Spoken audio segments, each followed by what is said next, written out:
grâce, seule ta grâce. Nous voulons instaurer un état de droit. Et dans un état de droit, il y a une justice indépendante. Ce n'est pas à l'individu Félix Tshisekedi de commencer à faire justice.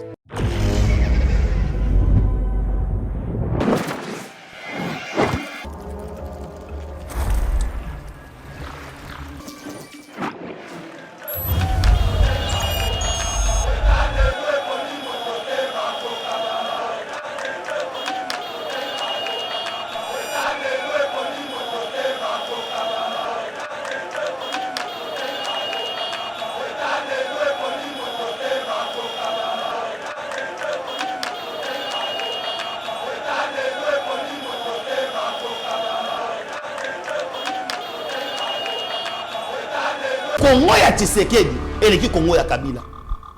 Congo ya Kabila ezaki M23 koti ya Kaniti na Goma. Congo ya Kabila ezaki Congo M23 na Congo afandi na Bunagana pendant 18 mois. Lelo Congo ya Tshisekedi ebandi ko beta M23 mundela ko kangasko Congo. A bloqué Congo na makolo. Atiki M23 na autobengi ba drone et survoler pour ma position. On n'a pas un problème avec le Rwanda, mais on a un problème avec l'ennemi qui est au Congo. Et ceux qui sont ennemis, c'est les Rwandais. Ils sont tous les Nzamba Zakajiste. Nzamba Zakajiste. Brassage na mixage et même très très au sommet à l'État. Très très. Et même traître autour de Mokonzamboka. Vous allez voir que la plupart de notre traite, au moins en 1997, la guerre à Afdel, est-ce qu'on doit continuer cette hémorragie?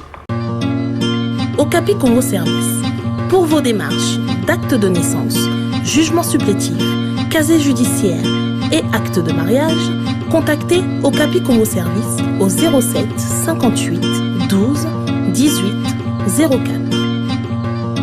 Okapi Congo Service, Ponako Salisaba acte de naissance, jugement supplétif, casier judiciaire, P acte de mariage, Benga Okapi Congo Service, na 07 58 12 18 04. Bonjour mesdames et messieurs, bienvenue dans notre émission Veille patriotique et c'est mon Makasi yako kutanana bino tozali wana toujours na cadre à servir bino. Alors actualité ali dominé na embargo ezali koza tournure mosusu et komi makambo to somba mandoki. Alors bazali ko boya et comme en République du Congo, on va parler de l'affaire embargo d'armes, embargo sur les armes. La RDC déplore le refus de l'acheminement au pays de son matériel militaire acheté en Turquie. Affaire embargo d'armes. Les représentants de la MONUSCO et l'Union européenne en RDC menacés d'expulsion. Bokoye banani bali kolinga babengana bango combat FARDC M23. Des drones militaires viennent d'être repérés ce lundi aux mains des rebelles du M23 à Pena Rutshuru. Tokolo Belango Penakate mission justice. Plusieurs collaborateurs de Félix Tshisekedi, président de la République démocratique du Congo, jetés à Makala pour faute lourde. Entre autres, Didier Baïtopal et Freddy Kangouda. Claude Ibalan qui a lui été entendu par la NER. Conflit RDC, Rwanda, ça chauffe toujours au Kenyatta. Au Congolais, sachez que les armes ne font seulement de victimes. Elles ne peuvent jamais vous amener le développement et la richesse. Alors, Potokota Namozino, Yamaena Otiko, Tal Sabino, Togo, Solola, Makamunyo, surtout Togo, dépiécé à mon Amanamboka. Benjamin Monasuka pièce contre pièce. Mon amboka Benjamin Monasuka mbote. Mbote ndeko Trésor Kandolo, mbote na balandi nyon surtout Yeba TV et bon début de la semaine na bango nyonso. Merci beaucoup, mon amboka Benjamin Monasuka. Merci na Rabi Mokoko, Nassima ya régie, réalisation, Nassima caméra, pourquoi pas na montage. Otali Kopé Sambo, Teviskazali, Ekimo Mbaeba TV, Mitterrand ya Pasteur Gili, DG Chadrak Lolo, na Maître Papi Diosso, Héritier Ngashi, Maître Joël Baignon, surtout Balekaka. Alors, Bissika Bazaï Topé Sibango, bon début de semaine. Mon amboka Benjamin Monasuka, embargo sur les armes. La RDC déplore le refus de l'acheminement au pays de son matériel militaire acheté en Turquie. Tomonaki Bongo, ministre de la Défense na Turquie, Ali Kopona, Mandoki, drone, consort Pona, Koya ko renforcer FARDC, mon amboka Benjamin Monasuka, mais na minute to Ali Koloba. C'était depuis vendredi, il fallait qu'il ait commandé Kinshasa, mais baboy kopé sa gopo eya namboka awa, on nous dit c'est la communauté internationale via la MONUSCO et plutôt les Nations Unies de Mutuba Ali Koboya Mandoki et Kita awa. Tout est Kolanda envoyé représentant à Conseil de sécurité Koloba était FARDC, RDC, Zakar embargo, embargo, ils pour un groupe de rébellion. Réaction de Mwanambo. Merci beaucoup, Ndeko Trésor Kandolo. Je pense que les Congolais, il faut comprendre. Les lois à la face du monde, les gens comprennent maintenant qui sont les véritables ennemis de la République démocratique du Congo. Fachi a reçu Kobimisa ba ennemi nyon sur la République, n'empoisa pour les lots ont monté en puissance. Il y a armée Nabiso, et les autres pays sont mal à l'aise. Pas plus tard que Mikolomi Balé ou Tukoleka Awa, nous avons vu la délégation dans ces pays. Il y a conseil de sécurité. Oyo Bayaki Namboka Oyo. Conseil de sécurité, Oyezali, organe suprême. Il y a ONI. Et lobby Nabiso bien que la République démocratique du Congo est un problème, il y a embargo. Embargo est qui concerne les groupes armés. Oyo, bako ba mindu kité parce que ils ont alimenter conflit dans l'Est. Et que la République démocratique du Congo, à cause de Mamindu qui naïe, il n'y a pas de problème. Papa, quand on dit que tu as somba, bako pour la mission pays, c'est comme ça que la République démocratique du Congo a adopté qui parmi les pays, Oto Bengi, Nakombo, ya Turquie. On a acheté ba armes na ba drone na biso, transporté en dako yebisa biso ka romema yango te pour être Congo azana embargo. Na moment to ba awa sur le plan diplomatique, na Kolanda Christophe Lutundula, oyo alobi RDC sa côté ces requêtes na ONU. Mais à niveau na biso local, to ko se mobiliser. Tout à fait. Faut mobiliser. Pour na ko yebisa onike ati kabaje wana kosala. Vous voyez que l'ONU yemutaza responsable ba guerre na est. Bangonde, tant balobaki ake MONUSCO kende. Les autres ont dit que non, bah besoin c'était population ça va désordre non. Trésor Kandolo avec cette fameuse mission des Nations Unies au Congo, la guerre ne va pas finir. Besoin interdire ba rebelle ba soma minduki. Mais binomo bosolo ba ke M23 azali na ba arme. Oyo ata MONUSCO akobunda na yete. Akozo ba arme wana wapi. Les lois MONUSCO, quand l'ONU bazo senga na M23 zonga na Rwanda, azonga sima na pays ni. C'est que vous les reconnaissez que ce sont des Rwandais. Vous nous empêchez de avoir armes, pourquoi? Parce que les chefs de l'État n'a discours n'a à tenir. Avec tous ces homologues qui awa, na ba négociation ba alobi kaka lobi, na sana ba ki en Angola, Joao Lorenzo. Na bengo Joao Lorenzo, na bengo Lorenzo, na bengo 3 fois. Lorenzo na émission kama na lobaki na changé té. S'ils veulent la paix, c'est la paix totale. S'ils veulent aussi la guerre sera totale. Pourquoi? Tango bako distrait biso to soma mindu ki to sala boy. Lobi to ngato perdre kiwanja. parce que colonne ba M23 qui est belé. Qui bomba pardon. Oyo to attaquer bango basungissima. Et on a vu on va distraire biso na ba négociation bosombate bosala boy. To mona ki awa oyo nani oyo comment lobela na kata zamba onani porte-parole na bango Willy Ngoma en train de dire que awa à cette vidéo il y a 11 secondes awa to signé que cesser les faits na gouvernement to va cesser les faits depuis avril beaucoup attaqué. Mais la communauté internationale, le monde clairement de retracer Kandolo. Maintenant, les gens qui se disaient à Fingaka, Patin, Placebo, moi c'est Kabila, c'est Kagame qui dirige le Congo. Au moins, c'était des faux discours. Au moins, c'est un Mambolokuta qui est à table Kolomo côté. Le chef de l'État Félix Antoine de Chilombo. Atikala ko vanda na Kagame pour compléter contre la République démocratique du Congo. Les lois montrent clairement que c'est l'ONU. Vous nous empêchez au Somamindouk. Mais les M23 se retrouvent avec des drones. Vous nous empêchez. Mais M23 boko lobake ana manduki yo onyo za na ngote. Biso to somi munduki manduki OK ko bloquer acheminement n'a pas fournisseur. Mais non, hypocrisie, c'est clair. Nous avons une communauté internationale. Nous avons des pays qui n'aiment pas la République démocratique du Congo. Nous avons des pays au sein de l'ONU qui profitent avec cette guerre. Selon l'histoire et la relation internationale, mais je vous dis que ceux qui m'appellent, c'est pas un an. C'est pas américain.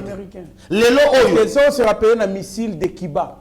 Autant il reste un conflit aux États-Unis. Les États-Unis ont un missile en Turquie. États-Unis na IRSS. IRSS pas un missile qui a tient na Kiba. États-Unis na États-Unis.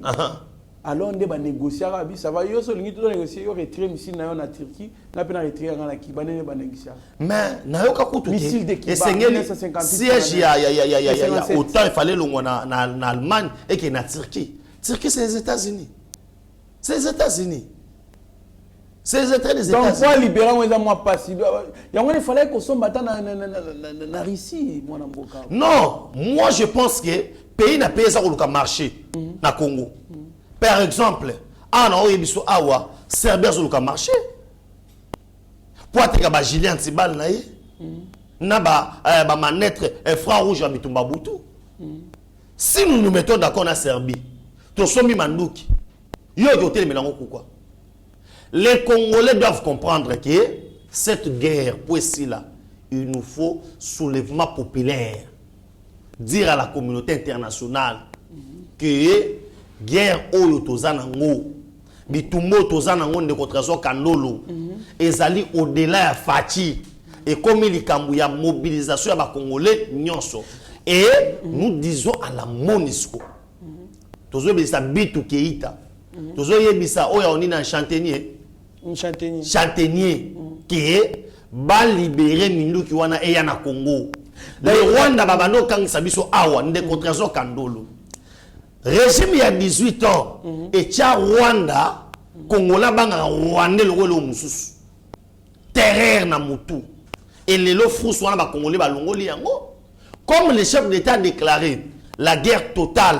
Ça veut dire le chef d'État il comprend et sous-entend que azana posa ya sur le plan terrestre Congo za makasi, sur le plan aérien Congo za makasi et sur le plan maritime Congo za makasi. Des autres Kandolo nzokandi ba pilotes oyo ba ko tumba ba avion lelo bazaka formé depuis Seria Mosé ba chômage pendant 18 ans. Fatia zui bango recyclage na deux pays na Russie na États-Unis. Tant ba kenda ki Russie na États-Unis wana tant que teza bando formé sur ba pilote et c'est pour ça ni ba kumba tracteur ba kumba camion et c'est pour kumba ba avion pour kumba ba hélicoptère et ça pour protéger protéger territoire na biso. Et pour protéger le chef de l'État congolais, il est là pour les intérêts de la République démocratique du Congo. Il défend le drapeau de la République démocratique du Congo. C'est pourquoi on prend de telles décisions. Et nous disons maintenant au monde entier, Bota la pays Oyo. Est-ce que les Congolais sont dans la France, dans les États-Unis? Il faut même là. Bah, ça que non, nous ne voulons pas Babylon Bossa Namboka Nabiso. Très bien, mon Amboka, j'ai mon Asuka, faire embargo, toujours embargo d'armes. Les représentants de la MONUSCO et l'Union européenne en RDC menacés d'expulsion. Suite à la révélation du gouvernement congolais sur les refus d'acheminement des matériels militaires achetés en Turquie, la chef de la MONUSCO et l'ambassadeur de l'Union européenne de l'Union européenne menacés d'expulsion. Bintou Keïta et Jean-Marc Châtaignier, ces derniers sont menacés par les responsables de plusieurs partis politiques.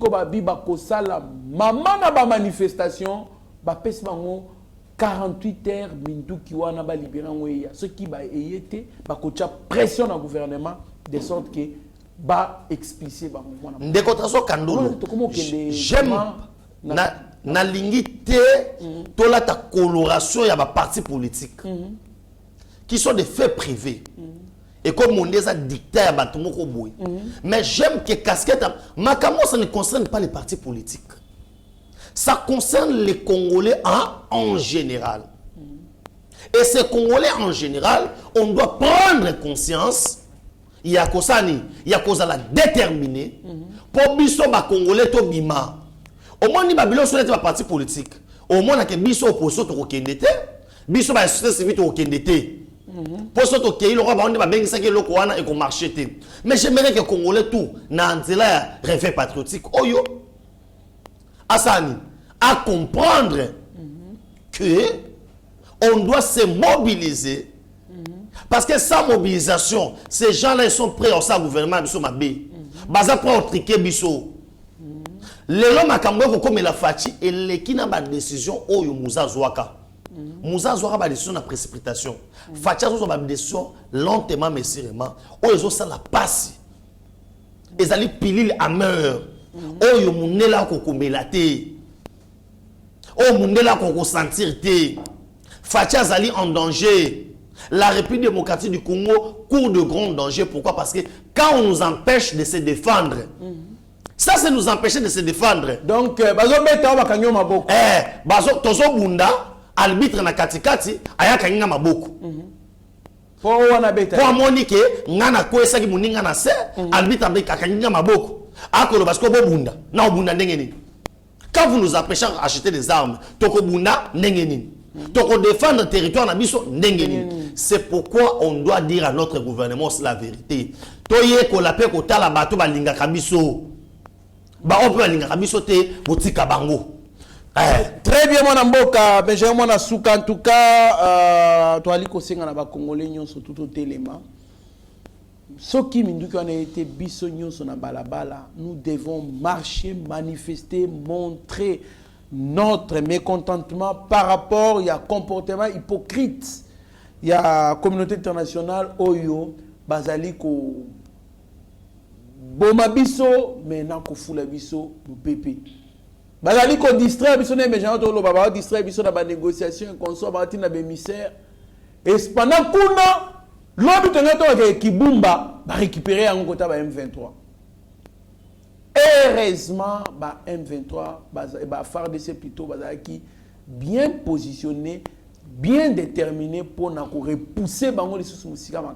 Alors, je vous dis, soyons vigilants, soutenons le chef de l'État pour l'accompagner dans cette lutte ou soit que moi j'appelle, nous sommes dans un virage pour mettre fin à cette hémorragie. Moi, combat FARDC M23, 2 drones militaires viennent d'être repérés ce lundi aux mains des rebelles du M23 à peine à Rutshuru. Nos sources indiquent qu'ils se déplacent pour l'autre localité. Les observateurs localement s'interrogent sur l'origine de ces engins. Koto va bloquer 50 drones nabiso na Turquie, na ba munitions misusu, mais Koto yo tomoni ba drone et pas ba M23. Lelo na tongo mwana mboka. Réaction na yo. Réaction na ngai kozala nini eta ke patriote. Réaction na ngai zeke batika hypocrisie. Réaction na ngai za kolakisa ba Congolais comment nous sommes menacés par tout le monde. Réaction na ngai za kanda ya esengote. Réaction na ngai za kanda.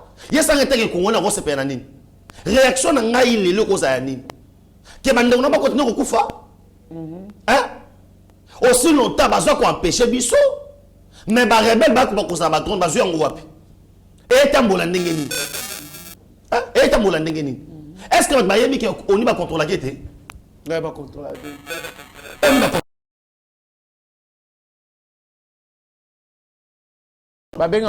Parti oyo nani oni a contrôlaka. Gouvernement so sa droit chama ko lata pona ofungo. Ba vient na bango mataka ndenge lingi, nezonga ndenge lingi.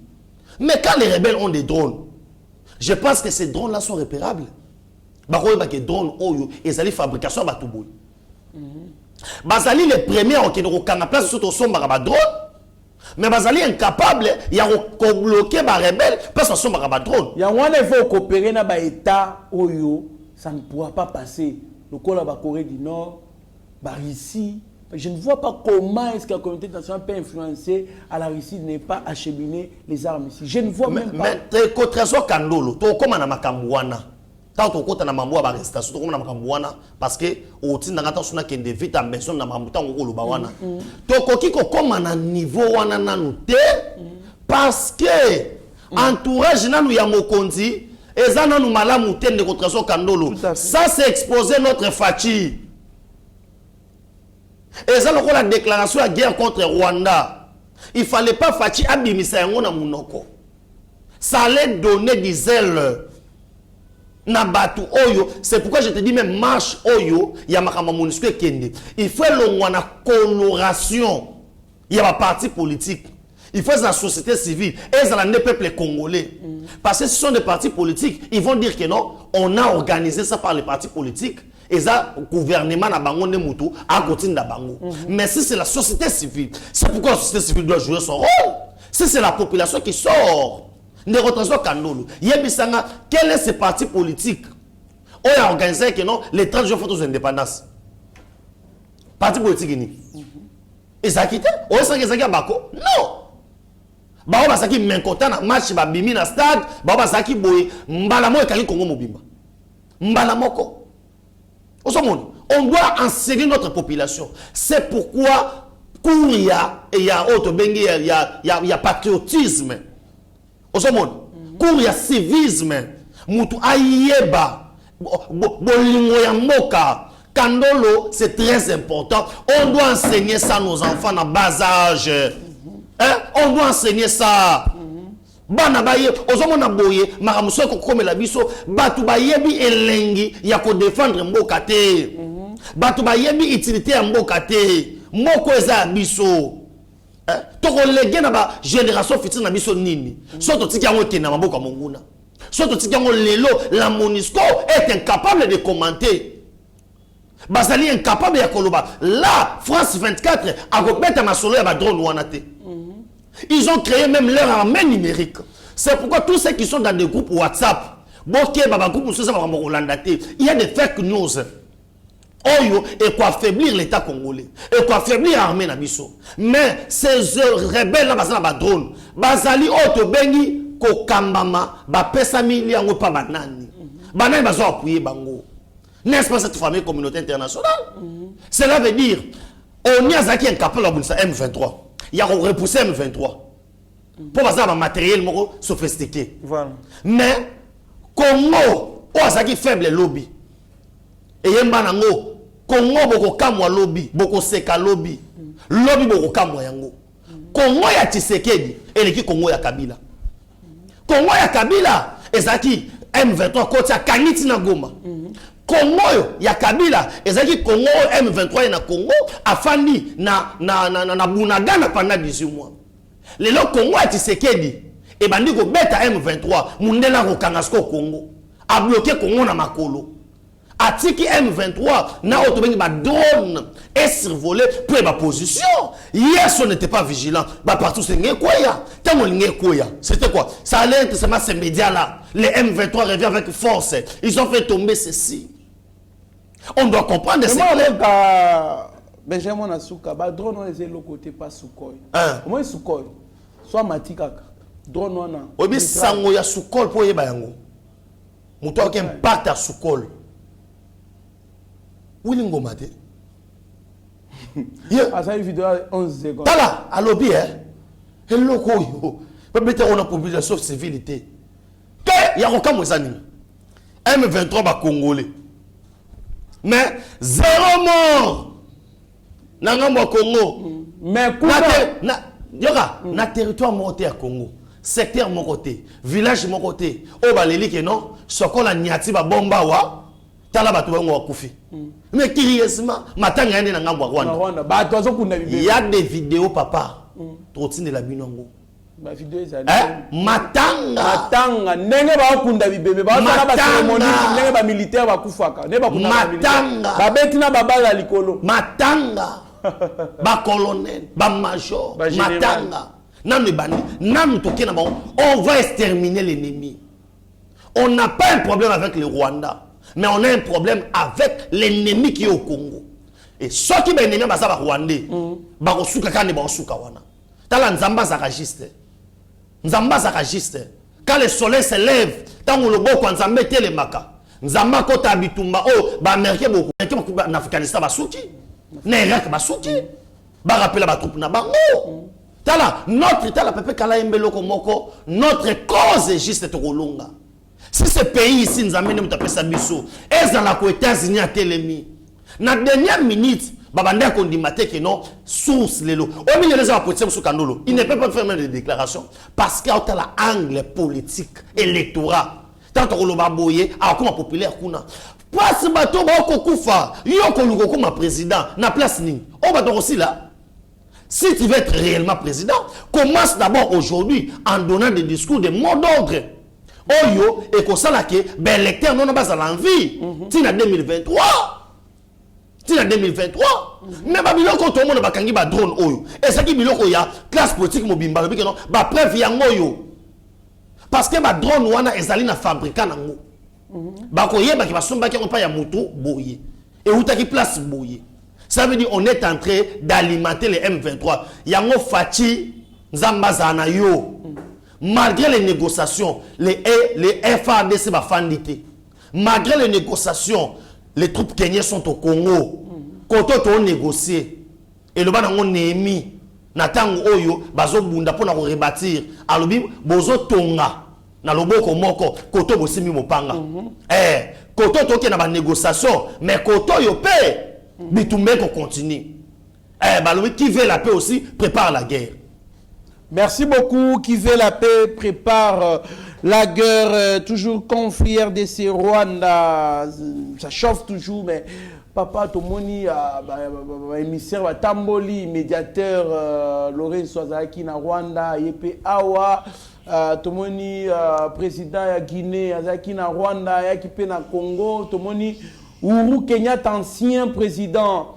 Ya Kenya, Yepe Ayaki Akuta Solina, la société civile et consorts. À Solina Batourou, Kenyatta, au Congolais, sachez que les armes ne font seulement des victimes. Elles ne peuvent jamais vous amener le développement et la richesse. Moi, je n'ai réaction.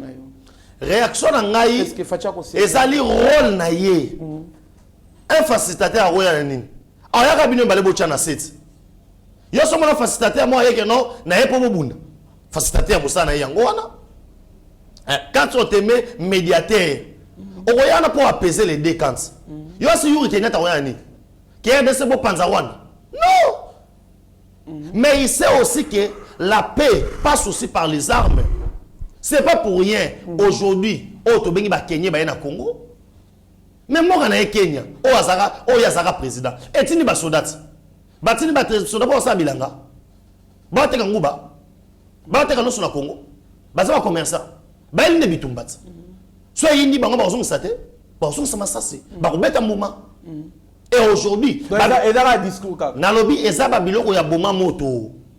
Et oyoti na bango to les États-Unis. C'est les États-Unis qui sont toujours derrière ces histoires ici. Il y a un moment où Mali, Nini, Guinée, président Tombo, Bokende, so Bokende. Ba français de bazar sima makambo oyo. On connaît les Anglais banasima wana, les Américains, tout le monde web ça ba Congolais. Bon fa na Angleterre, bon fa na ba États-Unis, bon ça ba marche, bon télémé la batuana. Yuri Kenyatta aza autobengi ba bengi médiateur, ba bengi facilitateur, ba bengi mutoye na réconciliation. Quel est ce message aux éléphants naï? Mais Yuri Kenyatta, il rencontre le président de l'Assemblée nationale au Sénat. Mais l'Assemblée nationale a déjà tranché. On n'aura pas besoin de brassage, on n'a pas besoin de mixage, on n'a pas besoin de dialoguer. Le premier pays qui combat le terrorisme dans le monde, c'est les États-Unis. Et moi, j'ai déjà souvenir le président américain qui dit que non, les États-Unis n'ont pas vocation de négocier avec les terroristes. Les investisseurs des terroristes, ils ont commis des actes de vandalisme dans le Congo. Ils ont commis une boucherie humaine. Et les Congolais n'ont pas le temps de négocier avec les M23. Et les M23, soit, s'ils sont des Congolais qui déposent des armes, qui reviennent des civils. S'ils sont des Rwandais, Rwanda, c'est simple. La solution est là. Si les chefs de l'État, Azaki n'a pas cédé, n'a pas caprice à M23, ne retrésor Kandolo, mais brassage, c'est à Banakala. Oh, brassage, n'a mixage. Et même les sont les Ouana Congo. Brassage na mixage et affaiblir l'armée congolaise. Brassage na mixage et tiki frontière à Congo passoire. Brassage na mixage et même ba traître au sommet à l'état. Ba traître. Et même ba traître autour ya Mokonza Mboka. Vous allez voir que la plupart de nos ba traître au monde en 1997, ba la guerre Afdel, est-ce qu'on doit continuer cette hémorragie? C'est pourquoi le chef de l'État est déterminé. Quand nous tous les Congolais au quoi biso. C'est pourquoi je comprends pourquoi on avait bloqué loin des pères et des mères. Je comprends maintenant. Je comprends. Je comprends de pourquoi et c'est ce qui bat tout le ligne rouge, ce qui va meki et ko beba. Ba ligne ba misaso ba yuma na mboka na biso. Oh, tous ba yuma te. Nous sommes des Bantous. Un peuple doux qui aime la musique, qui aime danser. On n'est pas des violents nous. Tokata ba tu machette te. Pourquoi Mokonza Mboka lobi tant on a eu pouvoir nanga abanaki na kimia mais ko banda facha bandaki na kimia trésor les gens lui ont traité ya yuma pour nini pour nzoto wana munene poza kasaye nzoto wana munene pour akola mwana bonne vie facha za yakuza facha za yanke mwana kina tongo via timba na ndemo sakana te via za mama na yanke ozomona via beta na makofi Bien bête na makofi. Soit que ça rakeno, Fati bunda na président na bango, ako bunda na Kagame. Te yango na soloba. Yango na soloba. Soit ça mena makofi. Et yeza no papa na bango bunda na papa na biso. Pour tout kata na makofi bu. A bête Kagame ma bête de réseau kandolo. Na ba méchant nango. Mais eza makambo ya ba nation. Ba peseli chat Mokonza Mboka, ndingisa teke ba bête na makofi. Ce qu'on a ba méchant nango lelo, il est déterminé. Lelo oyo de contre kandolo. Il faut préciser aussi aux gens que cette diplomatie qu'on disait qu'elle allait positive, ça commence à produire ses effets. Aujourd'hui, c'est eux qui viennent chez nous. Ils veulent négocier chez nous. Ce n'est plus Fati Ouazobima. Comme pour 27, l'environnement. Pourquoi il n'est pas allé? Parce que les chefs de l'État savent qu'il y a beaucoup en Afrique balingi était. Et ça va payer belé dans la sous-région. Ils ne veulent pas le développement. Et mon nation, on a professé à Roland Dalo. Il y a beaucoup. Et belé, il y a des qu'on a télémi. Ben, terrain, on a surtout Namaï. D'où alors, il y a aussi parmi les présidents, on va alimenter Kagame. Kobo ya na ote, la société civile, on va alerter, na Ouganda na sima M23. Moi, il y a Museveni na lobby bien. Bako bunda ba M23 bazo bunda pour l'intérêt ba tout na Congo. Mon frère, on a accepté l'inacceptable dans ces pays. On a appelé les Banyamulenge nos frères. C'est pour vivre en paix. Nous voulons la paix et cette paix va de soi avec cette guerre. Torem sa Yuri Kenyatta boye que biso toko bunda tina suka. Très bien, moi na suka en tout cas maloba na yo epesinga na kanda na révolte mbala moko. En tout cas, ezali pasi mingi, nous devons vraiment nous battre. Curieusement, quand Benjamin Lobi bitumba ebundela awa entre ba Congolais na ba Congolais selon Kagame, mais matanga kokunda bao ba okufa na Ruchu akunda bango na Rwanda. Ça passe. On a posé cette vidéo, on a contacté, une vidéo, on a bibembe. Il y a des généraux, des colonels, des soldats, des abandonnés dans la colline na est. Comprenez alors combien Kagame a comme ça va déconner, mais surtout ceux qui continuer dans la guerre. Justice, plusieurs collaborateurs de Félix Tshisekedi jetés à Makala pour faute lourde, entre autres Didier Baitopal, Freddy Kangoudia, Claude Balanki, à lui, il a été entendu par l'ANER. Monamboka. Noura, je vous rappelle que Didier Baitopal a été chargé à sécurité interne et à présence de la République. Quand je lis l'article, pour faute lourde. Quand je lis l'article, ça m'a fait froid. Ah, oui. Oui, ça m'a fait très froid. Et si patriotique, si ça veut que Makambo ba komi na article za solo dit existe. Ah bon? Oui. Bande konanga so Makambo ba komi eza solo nzamba zo exister. Donc sans amema plein. Sans amema wa trop. Tala, mon frère Teso Kandolo, on parle des chargés de sécurité interne ya Mokonza Mboka. Azali na capacité, il y a place Mokonza Kolia, Akomela, Aza en contact avec tous ses rapprochés. Il y a des patrons. Il y a sécurité à Mokonza Mboka. Je pense que à mon humble avis, mon frère Teso Kandolo, mutu ya bongo bakoko boaka na bolo côté ça fait lelo 2 semaines pour na makambo moko boye oza soloté. Té na reconfirmer makambo alobi pour na été mais na omona penza et que ça un peu très difficile. Babwaka mutu abongo na boloko na likambo ayebité. Un proche collaborateur chef de ya Mokonza Mboka. Selon ma source mususu. Aza en contact na ba pays oyo na président oyo aza ennemi ya Congo.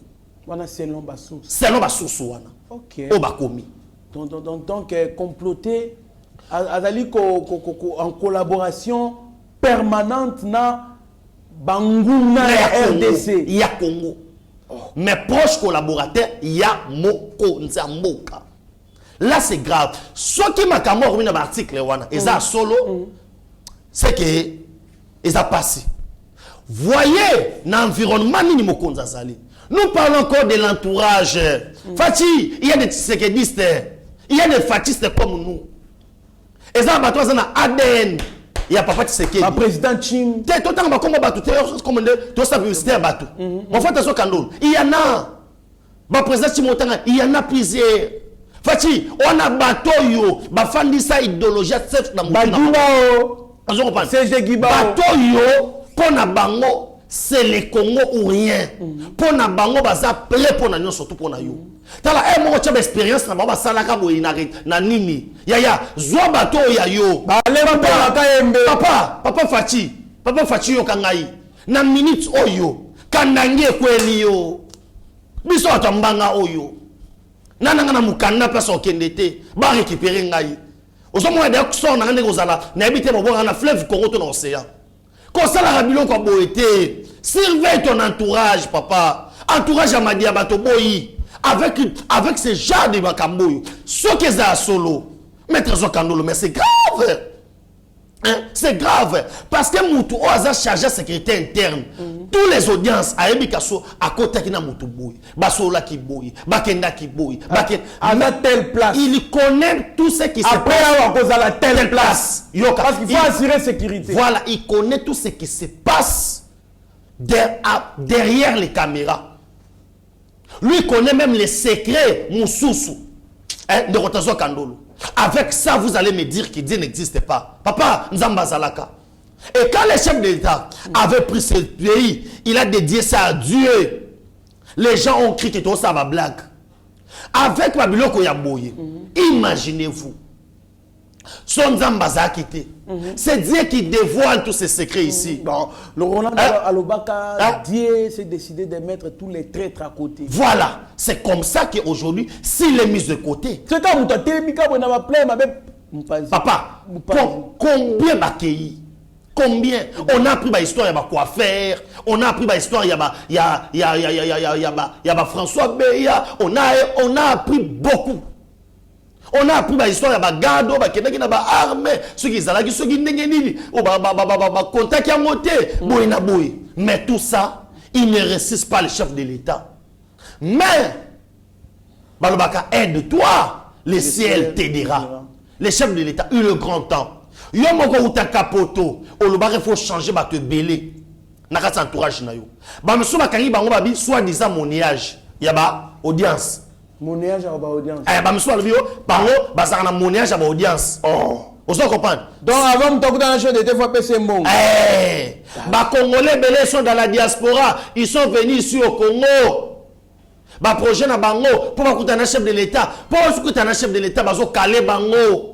Nzokande au sein ya banini ezana bato bande ko monnayer ba audience et mokonza mboka nzamba lingaka yo ça veut dire muto so zana muto monnayer ba audience akosomba ennemi na ko ya ko somba audience ennemi na ko ya somba audience yo yebisanga to sola mukolo moko awo oyo mokonze moko aloba soki oza capable ba somba yo c'est que muto soka ina mbongo ba ko somba ko leka.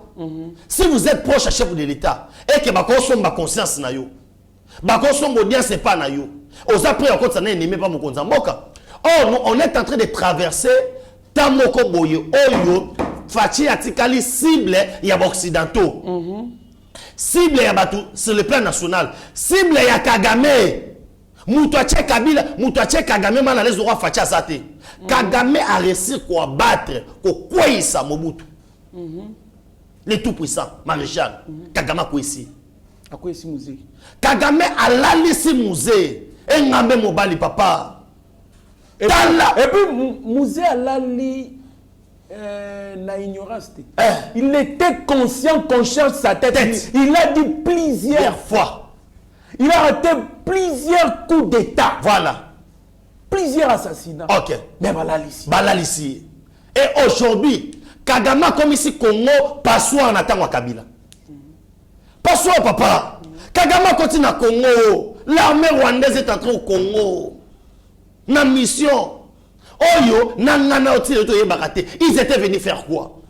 Parce que batuna institution mobimba.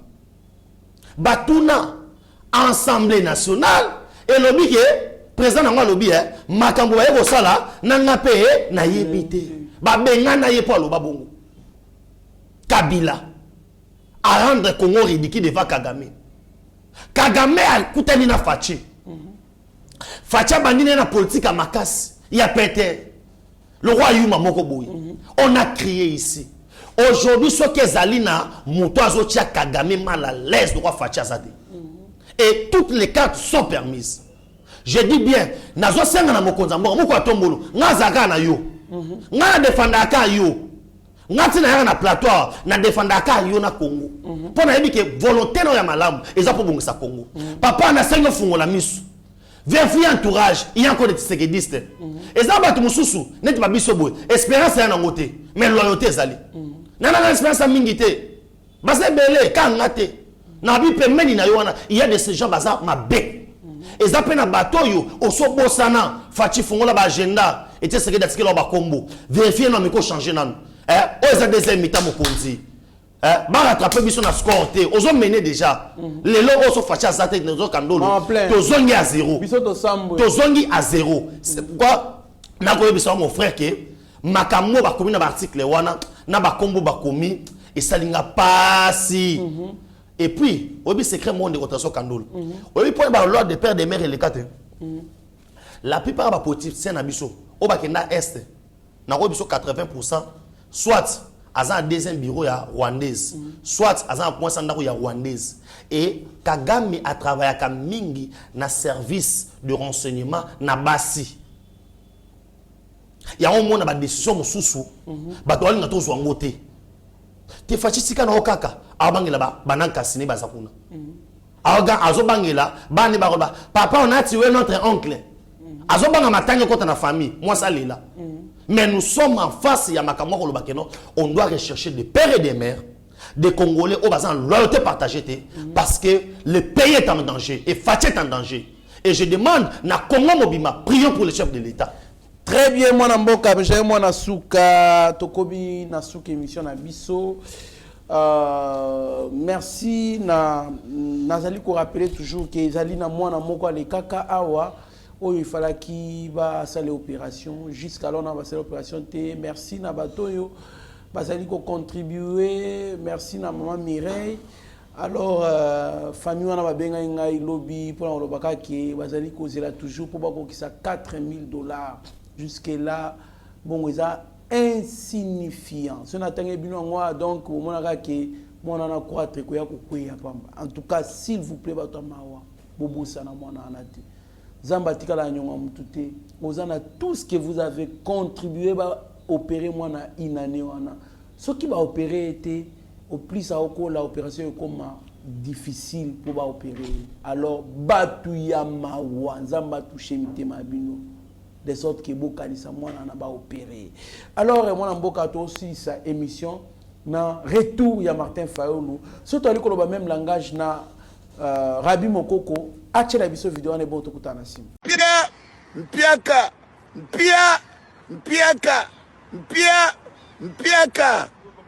Ah, Fayulu m'a dit de mon nez. Tu as vu ça que la voix du peuple c'est la voix de Dieu. Mpiaka. Totalement tozozo Martin Fayulu. Fayulu de la joie. Fayulu.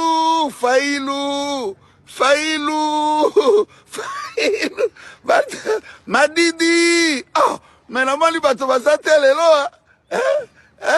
Ouais, la Sainte-Thérèse. Fayulu. Oh, mais balabala ko aéroport a dit mais ozo pepaka ka moko.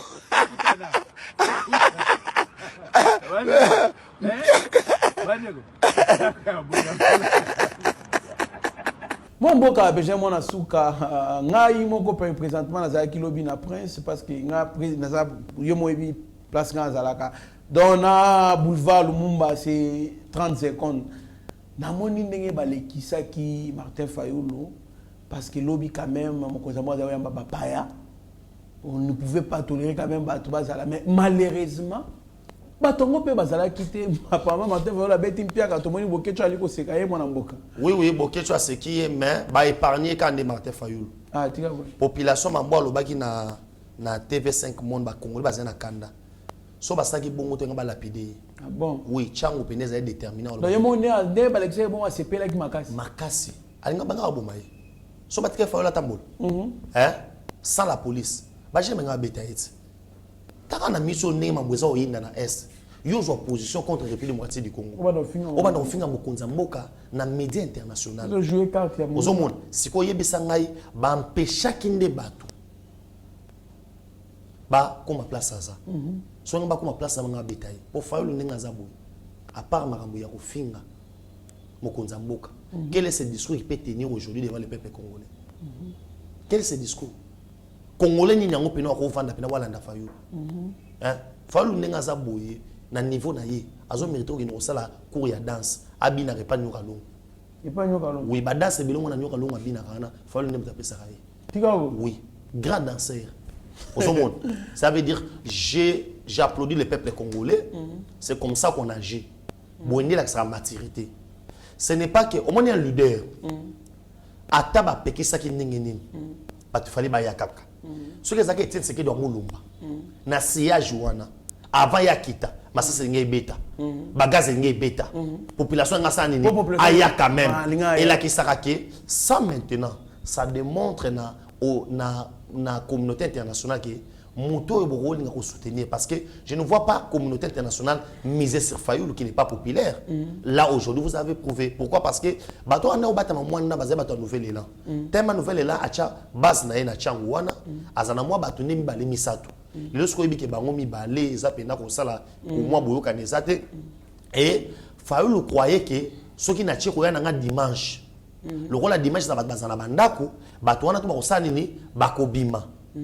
Or, ce que ça qui a lundi, et n'y a pas de bateau qui va misala, battant à nombre de bateaux na baïla qui. Mais basala est péka bien de bateaux dimanche. Dimanche na ebiso maman en piaka et boketu moko a sali commentaire et je peux te dire on peut pas être distrait. Nicolas Maramloa Motolora Fayou. Où est la distraction pour la nation? Nous avons des histoires à parler Trésor Kandolo qui sont plus grands, hein, plus grands qu'Oleka. Babylone, on a plus grand que nos ambitions personnelles. Hein, la somme de nos ambitions personnelles, il y a un plus grand qui est la nation. Ce n'est pas des histoires de féticité de Mertan Foyol ici. Très bien, mon amboka, Benjamin Mwanasuka, merci na Sami Mavakala Matouba et Mama Petra Mavakala alias Amazon, merci na Stéphane Milando aux États-Unis. Merci na Franklin Semi na Congo Central, merci na Vicky Monama na France, merci na Zéphilomel na Belgique, Jacques Pongo na France, merci na Mama Clara na Canada, Mama Fifi na France, Bertoni Landou bon séjour na Kinshasa, oya kokunda mama. En tout cas, tous allez partager na yo nazaki samedi wana matanga bien que na kutaki déjà basi va lever corps, papa José Mbouy na Belgique. Na Bosente, ingénieur Makarchi, ou ingénieur Mounene, quelqu'un qui apporte un grand soutien au chef de l'État, en tout cas, toi, Ligo Sepela. Bon séjour à Kinshasa, docteur Eva Boukassa. Merci beaucoup.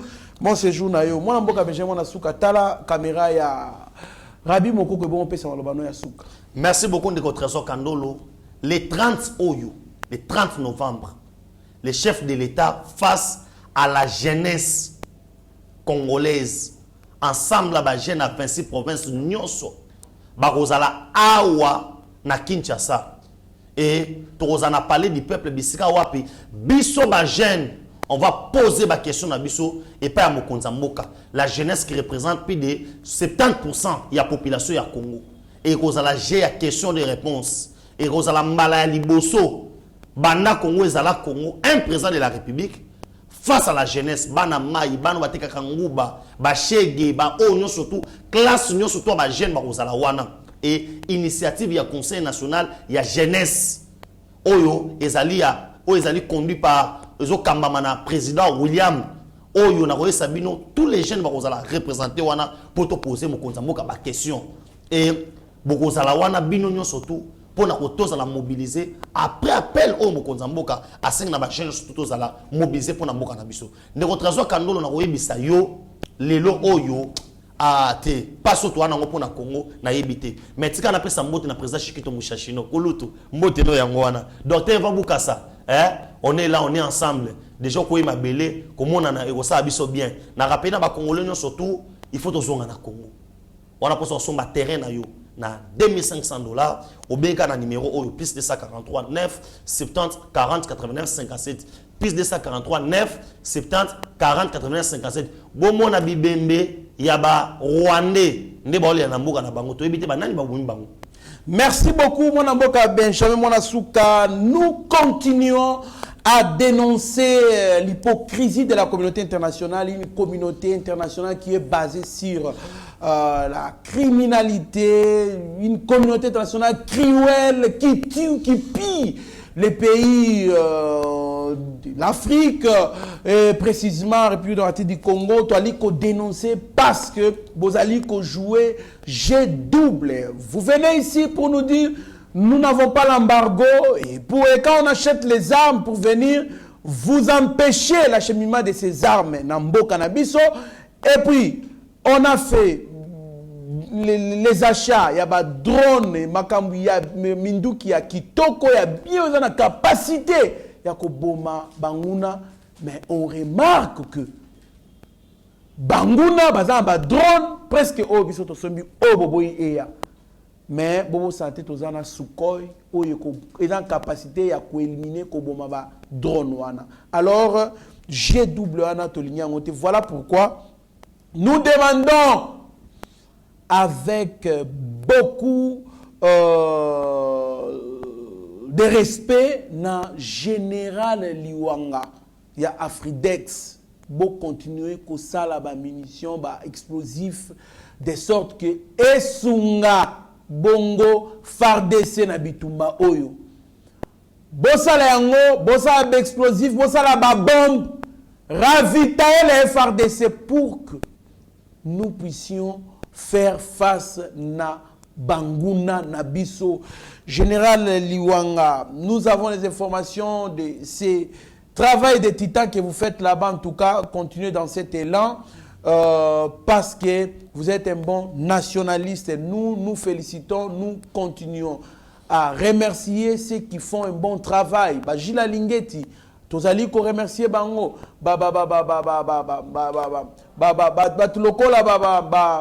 Pasteur Barnabé Mwakadi, tozali ko féliciter bango. Maman maman Gisèle Ndaya, Nicolas Kazadi, DG Lucien Kofo, ceux qui travaillent bien, nous les encourageons. Alors, Nenge Yopokotina ligne Wana, nous vous encourageons. Restons branchés sur notre chaîne, vous ne serez jamais de si. Mieux vaut être maître de son silence que plutôt esclave de ses propres mots. Merci. Ta grâce, seule ta grâce. Nous voulons instaurer un état de droit. Et dans un état de droit, il y a une justice indépendante. Ce n'est pas à l'individu Félix Tshisekedi de commencer à faire justice.